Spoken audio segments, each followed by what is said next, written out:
لوگ سوال کرتے ہیں لڑکے سے، کیا کیا تجھے ملا جہیز میں؟ یہی پوچھتے ہیں نا، کیا کیا تجھے ملا، کتنا کیش ملا، 2 ویلر ملی کہ 4 ویلر ملی، فریج کتنے لیٹر والی ملی، الماری کیسی ملی، مسیری کیسے ملی؟ ہم لڑکوں سے سوال کرتے ہیں۔ آئیے ذرا نبی کے دور میں جہیز نہیں لوں گا، لڑکی والے پریشر ڈالتے نہیں، تم کو لینا پڑے گا۔ میں نے ایسی بھی مثالیں دیکھی ہیں سماج میں، لڑکا خوددار ہے، لڑکا عزت والا ہے، لڑکے نے طے کیا ہے۔ ابھی کل میرے پاس ایک فون آیا، دلی کے قریب ایک جگہ پڑتی ہاپڑ کا ایک نوجوان لڑکا، اچھی نوکری ہے اس کے پاس، خوبصورت ہے، نوجوان ہے۔ اس نے کہا شیخ صاحب میرے گھر والے نہیں مان رہے، میں تو کہہ رہا ہوں کہ میں بغیر جہیز کے شادی کروں گا، بغیر بارات کے کروں گا، لیکن میری ماں کہہ رہی ہے، میرا باپ کہہ رہا ہے جب ہم نے جہیز دیا ہے تو ہم لیں گے کیوں نہیں؟ جب ہم نے اپنی بیٹی کو جہیز دیا ہے تو ہم لیں گے کیوں نہیں؟ وہ نوجوان بڑے دکھ کے ساتھ کہتا ہے مولوی صاحب میں نے اپنے باپ کو بہت سمجھایا، میں نے اپنے ماں باپ کو سمجھایا کہ ہمارا جہیز دینا ہماری مجبوری ہو سکتی ہے لیکن لینا ہماری مجبوری نہیں ہے۔ اگر میں یہ کہہ رہا ہوں کہ میں جہیز نہیں لوں گا تو آپ کو راضی ہونا چاہیے، لیکن میرے ماں باپ راضی نہیں ہو رہے۔ معاف کرنا میرے بھائیوں، سماج اگر آج بگڑا ہے، سماج اگر آج تباہ ہوا ہے تو صرف یہ نئی نسل سے تباہ نہیں ہوا ہے، اس میں بہت حد تک ہمارے بزرگ حضرات بھی ذمہ دار ہیں، اس میں لڑکوں کی مائیں بھی ذمہ دار ہیں، اس میں لڑکوں کے باپ بھی ذمہ دار ہیں، اس میں گارجین بھی ذمہ دار ہیں۔ صرف لڑکے ہی لالچی نہیں ہوتے، لڑکوں کے ماں باپ بھی لالچی ہوتے ہیں، اور جہیز کی لالچ میں آپ کے علاقے میں یہاں تک مجھے لوگوں نے بتایا کہ شیخ صاحب جہیز کا لالچ اس قدر پیدا ہو چکا ہے کہ شادی ہوتی ہے، لڑکے نے پیسہ بھی لے لیا، 2 ویلر بھی لے لیا، پھر کہیں اور سے رشتہ آنے لگا، کوئی بیچ کا دلال اور آ گیا کہ فلاں کی لڑکی ہے، بڑا پیسے والی پارٹی ہے، بڑا مال ملے گا، اس کو طلاق دے کر کے اس سے شادی کر لیتا ہے تاکہ وہاں سے الگ پیسہ اینٹھے۔ میرے بھائیوں، ہم نے شادی بیاہ کو بھی ہم نے سودے بازی بنا دیا، ہم نے لڑکی اور لڑکیوں کو ایک طریقے سے شادی کے موقع پر ہم نے ان کا دھندا کرنا شروع کر دیا۔ ارے ہم سے اچھے تو وہ لوگ ہیں جو اپنی بیٹیوں کو جا کر کے بیچ دیتے ہیں بازار میں اور اس کی قیمت کھا جاتے ہیں۔ اگر ہم نے جہیز کے اس چلن کو نہیں روکا، اس کا مطلب یہ ہوا کہ ہم اپنے بیٹے اور بیٹیوں کی تجارت کر رہے ہیں۔ یہ جہیز یاد رکھیے، یہ تقریر کرنے سے ختم نہیں ہوگا، تقریر کرنے سے ختم نہیں ہوگا یہ جہیز، یہ اجتماعی جرم ہے، یہ پورا سماج اس میں ملوث ہے۔ جب تک پورا سماج جاگروک نہیں ہوگا، ہم اور آپ جاگروک نہیں ہوں گے، تب تک یہ لعنت سماج سے نہیں ختم ہو سکتی ہے۔ آپ کے بھارت کے اندر روزانہ 19 لڑکیوں کا مرڈر ہوتا ہے جہیز کی وجہ سے۔ سال بھر کا ریشیو نکالنے کے بعد یہ گورنمنٹ آف انڈیا کی رپورٹ ہے کہ روزانہ 19 لڑکیاں جہیز کے لیے قتل کر دی جاتی ہیں یا آتم ہتیا کر لیتی ہیں۔ یعنی آپ سوچئے کہ تقریباً ہر گھنٹے کوئی نہ کوئی عورت اور کوئی نہ کوئی لڑکی اس جہیز کی بھیٹ چڑھ رہی ہے، پھر بھی ہماری آنکھیں نہیں کھل رہی ہے میرے بھائیوں، اور ہم اس جہیز جیسی لعنت کو اپنے سماج سے ختم نہیں کر رہے۔ میں اپنے نوجوان ساتھیوں سے کہنا چاہتا ہوں، اگر تم مرد ہو اور تمہارے اندر مردانگی ہے تو اپنی مردانگی کو آواز دو اور اپنی ماں سے جا کر کے صاف کہہ دو، اے میری پیاری امی جان، مجھے اپنے سسرال سے ملنے والی چارپائی نہیں چاہیے، میں چٹائی پر لیٹ لوں گا، جب میرے پاس چارپائی کا انتظام ہوگا میں چارپائی خرید لوں گا، لیکن میری مردانگی کو یہ برداشت نہیں ہے کہ میں سسرال سے ملنے والی چارپائی پر لیٹوں۔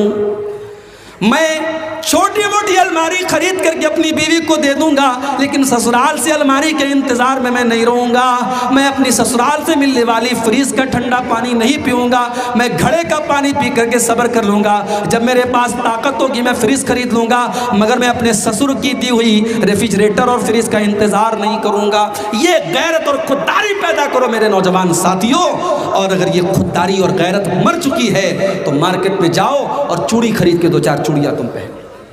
اگر جہیز کی یہ حرص اور لالچ اگر آپ کے اندر ہے تو یاد رکھو پھر آپ مرد نہیں ہیں، اس لیے کہ قرآن کیا کہتا ہے، الرجال قوامون علی النساء بما فضل اللہ بعضهم علی بعض، مرد عورت کے اوپر حاکم ہے، مرد کو اللہ تعالیٰ نے عورت کے اوپر حاکم بنایا، قوام بنایا، اس کا گارجین بنایا۔ کیوں بنایا؟ کیونکہ مرد خرچ کرتا ہے، مرد بیوی کا خرچ اٹھاتا ہے۔ جس مرد کو یہ انتظار ہو کہ میری بیوی 5 لاکھ روپیہ لائے گی تب میں شادی کروں گا، تو وہ مرد کہاں ہے؟ اس کو تو چوڑی پہن لینا چاہیے، کیونکہ قرآن کہہ رہا ہے کہ مرد تو وہ ہے جو اپنی بیوی کا خرچہ اٹھائے، جو اپنی بیوی کو کھلائے اور پلائے، اور اسی لیے اللہ نے مرد کو عورت کے اوپر حاکم بنایا ہے۔ اللہ نے مرد کو عورت سے زیادہ طاقتور بنایا ہے، وَبِمَا أَنفَقُوا مِنْ أَمْوَالِهِمْ، اور اللہ نے مرد کو حکم دیا ہے کہ تو اپنی بیوی کے اوپر خرچ کر، اپنی بیوی کے کپڑے کا، اس کے کھانے کا، اس کے رہنے کا تو انتظام کر۔ ہمارے یہاں شادی ہوتی ہے، لوگ سوال کرتے ہیں لڑکے سے، کیا کیا تجھے ملا جہیز میں؟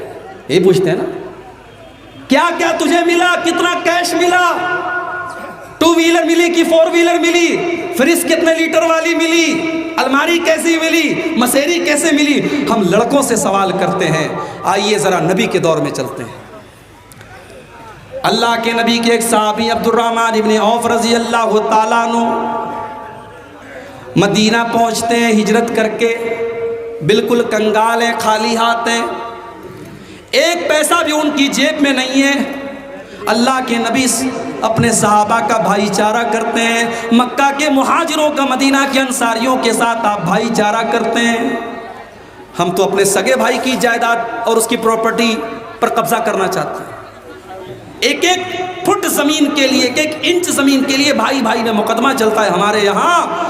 اللہ کے پیارے نبی صلی اللہ علیہ وسلم نے مدینہ کے انصاریوں اور مکہ کے مہاجروں کا بھائی چارہ کیا، کوئی رشتہ نہیں تھا، لیکن جب نبی نے ایک آواز میں کہہ دیا کہ یہ تمہارا بھائی ہے، اپنے سگے بھائی سے بڑھ کر کے انہوں نے اپنے مہاجر بھائی کو اس کا حق دیا۔ یہ مثال قائم کی صحابہ۔ حضرت عبد الرحمن ابن عوف کا بھائی چارہ اللہ کے نبی نے سعد ابن ربیع کے ساتھ کرایا۔ سعد ابن ربیع آتے ہیں، اے عبد الرحمن میرے پیارے بھائی، یہ میرا مال ہے، یہ میری پراپرٹی ہے، میرا کھجوروں کا باغ ہے، اے عبد الرحمن آ جاؤ، اقسم لک نصفین، میں اپنے مال کے 2 حصے کر دیتا ہوں، آدھا تمہیں دے دیتا ہوں، آدھا میں لے لیتا ہوں۔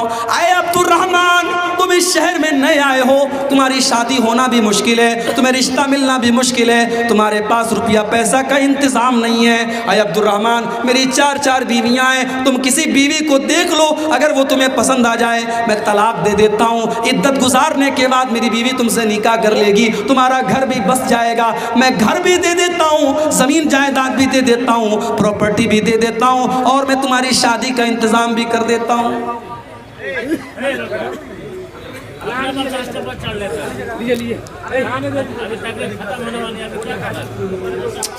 سوچئے میرے بھائی، نوکری بھی مل رہی ہے، چھوکری بھی مل رہی ہے، یہی تو 2 چیزیں آج بڑی امپورٹنٹ ہوتی ہیں۔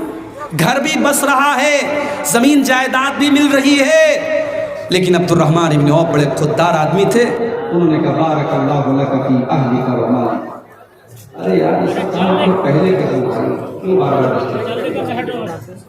باقی 10 منٹ بچے ہیں اس میں آپ ہٹو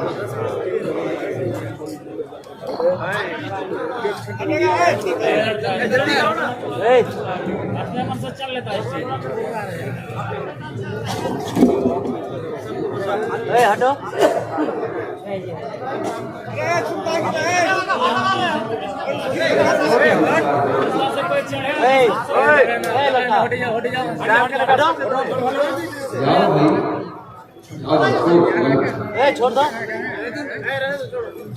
عبد الرحمن ابن عوف رضی اللہ تعالیٰ عنہ خوددار آدمی تھے۔ ہم اور آپ ہوتے تو فری میں مل رہا ہے، جو فری میں ملتا ہے اس کو کون چھوڑتا ہے؟ عبد الرحمن ابن عوف کہتے کہ میرے بھائی اللہ تیرے مال میں برکت دے، تیرے پریوار میں برکت دے، مجھے تیری بیوی سے شادی نہیں کرنا، مجھے تیرا گھر مکان نہیں چاہیے، مجھے تیرا مال نہیں چاہیے، میں خوددار آدمی ہوں، میں بزنس مین آدمی ہوں، مجھے تم بزنس کرنے کا راستہ بتاؤ، مجھے بازار کا راستہ بتاؤ، مارکیٹ کا پتہ بتاؤ۔ مارکیٹ کا پتہ بتایا گیا۔ عبد الرحمن ابن عوف رضی اللہ تعالیٰ عنہ نے پنیر کا اور گھی کا کاروبار کیا، اور کچھ ہی دنوں میں اللہ نے اتنی برکت دی کہ عبد الرحمن ابن عوف نے بہت پیسہ کمایا اور شادی بھی کر لی۔ ایک دن اللہ کے نبی سے ملاقات ہوئی، اللہ کے نبی صلی اللہ علیہ وسلم نے دیکھا ان کے کپڑے پر زردی لگی ہے. اس زمانے میں عورتیں خوشبو لگاتی تھی شادی کے موقع پر جو زرد رنگ کی ہوتی تھی. اللہ کے نبی سمجھ گئے کہ عبد الرحمن نے شادی کی ہے. اچھا شادی کر لی, نبی کو انوائٹ کیا. ہمارے یہاں اگر آپ شادی کر لیں اور مولوی صاحب کو, مسجد کے امام صاحب کو نہ بلائیں تو امام صاحب آپ کے خلاف جمعہ پڑھا دیں گے. یہ ان کو بلائے گا شادی میں. شادی کر لی, اللہ کے نبی کو پتا بھی نہیں چلا. آپ نے پوچھا کہ شادی کی ہو کیا؟ ہاں اللہ کے نبی نے. نبی نے اگلا سوال کیا کم سکتا.